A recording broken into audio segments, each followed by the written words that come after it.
Today on the CTV News at 5, idle no more isn't idle at all. What researchers are saying about the role of social media on the campaign against Bill C-45. Plus, thousands of Albertans braved cold temperatures and big crowds in search of Boxing Day deals. And Team Canada makes a statement on the opening day of the World Junior Hockey Championships.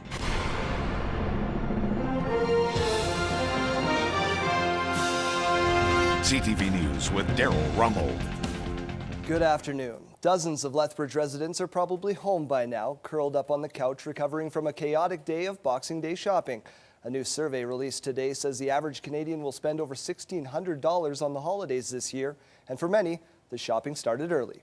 Jeanette Rocher reports. Yeah, it's a 1423 is the model. Okay, it's 7:30 in the morning, and Best Buy is crawling with customers. The lineup was actually pretty big. I don't have an exact count of it, but we had some loyal customers out there, I believe, before 4 a.m. Best Buy sales manager Josh Lozen says some of the store's employees have been preparing since midnight last night for their busiest shopping day of the year. I look forward to it. It's very fun, and the customers, it's a very stressful time of year to go and shopping, but really we try to make it easier to find you the right products. Make it easy so you can quickly come in, get the product you need, and then go home and enjoy the Boxing Day. For Paige Barink, Boxing Day shopping has become a 12-year-old tradition. It's more about going out with my girlfriends and my mom, because we always go for breakfast afterwards. She was standing in line before Old Navy even opened at 6 o'clock this morning. I spent $3.12 for 3 pairs of lined pants for my daughters and 2 Disney t-shirts. According to a Bank of Montreal poll, 76% of Albertans will hit the stores today, but most of them are looking for great deals on big box items like electronics. That poll also suggests most of those shoppers are men. We weren't actually meaning to buy a bunch of stuff, but we ended up buying more than we expected. How we doing, guys? Good, how are you? Beauty. Can I check that for you on the way out? Tom Callahan looks forward to this day all year. For the past 4 Boxing Days in a row, he rises before the sun and heads to Future Shop. But it's not to stand in line and get the best deals he can find. It's to greet the Future Shop customers as they walk into the store. My job here, I work here one day a year, and it's Boxing Day. I take care of the flyers, make sure everybody gets a flyer on the way in and the way out, make sure we check security, that they're paid for, and they walk out the door. But what Tom really does is add a sense of lightheartedness to an otherwise hectic shopping experience. Tom's a great guy. He knows most of the people actually walking in, so if you don't know Tom, you'll know him soon, for sure. Oh, come on. Not married yet, right? But you're going to be. 7 years. Hey, 7 years, have you? Jeanette Rocher, CTV News, Lethbridge. And according to that BMO poll, 22% of shoppers plan to buy for themselves, while 34% intend to spend on items for both themselves and others. Alberta, Atlantic Canada, and Ontario are expected to see the most spending activity.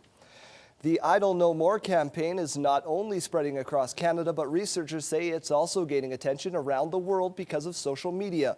The movement was started to raise awareness about changes to federal laws that First Nations say will impact land, water, and treaty rights.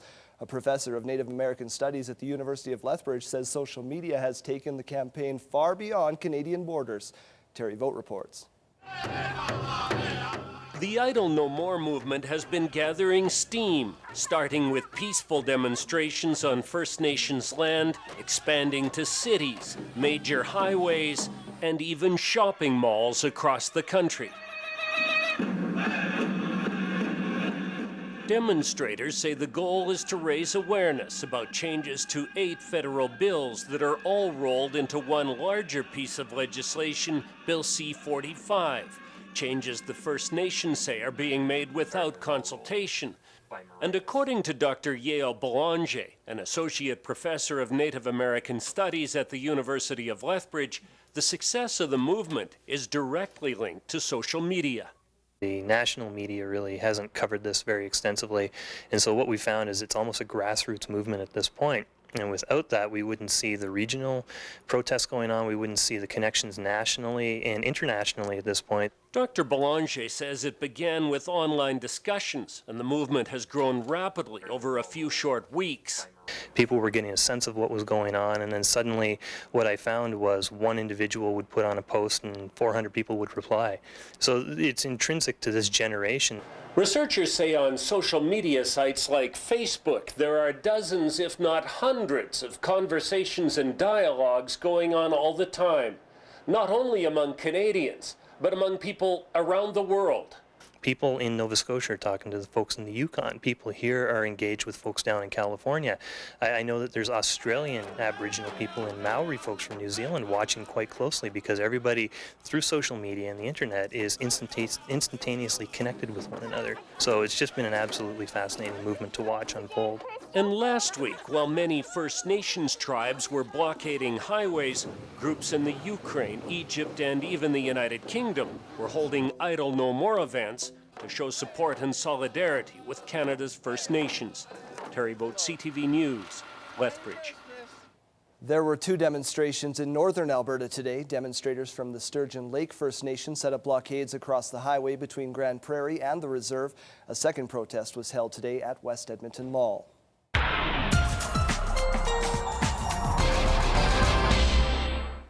And Dory Rossiter's in with our first look at weather. Dory, starting to crawl out of the cold temperatures by the weekend?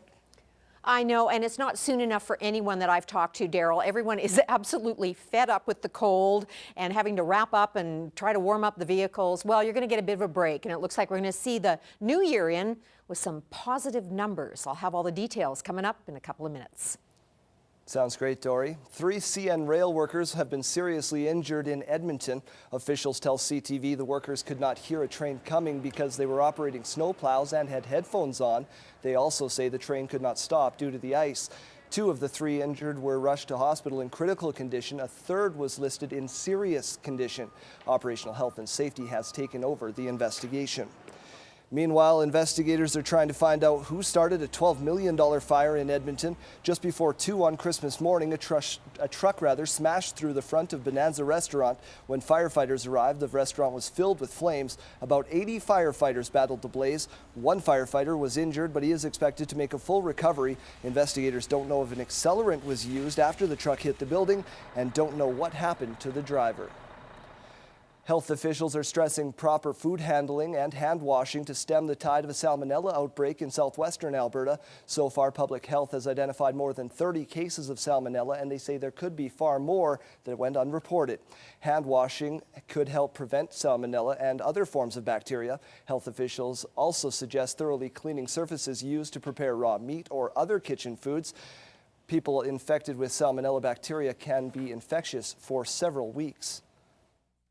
We also have a number of norovirus outbreaks, which also cause diarrhea, and we also have influenza outbreaks. So there are a lot of germs out there that can be prevented by washing your hands, staying home if you're sick, and not preparing food if you're sick.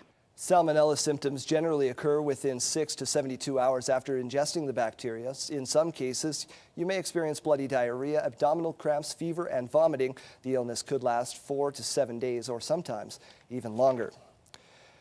The Alberta Securities Commission has imposed sanctions against a Medicine Hat man after finding that he illegally distributed securities and made misleading statements.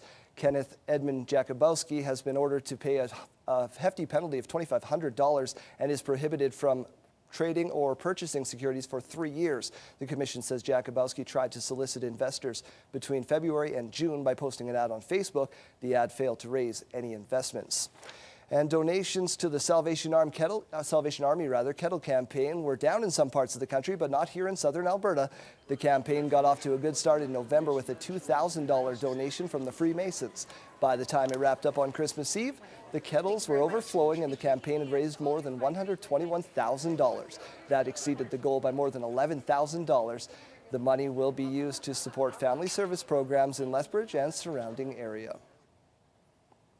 And as we go to break, let's take a look at today's closing numbers. Canadian markets were closed, but here's how the day wrapped up.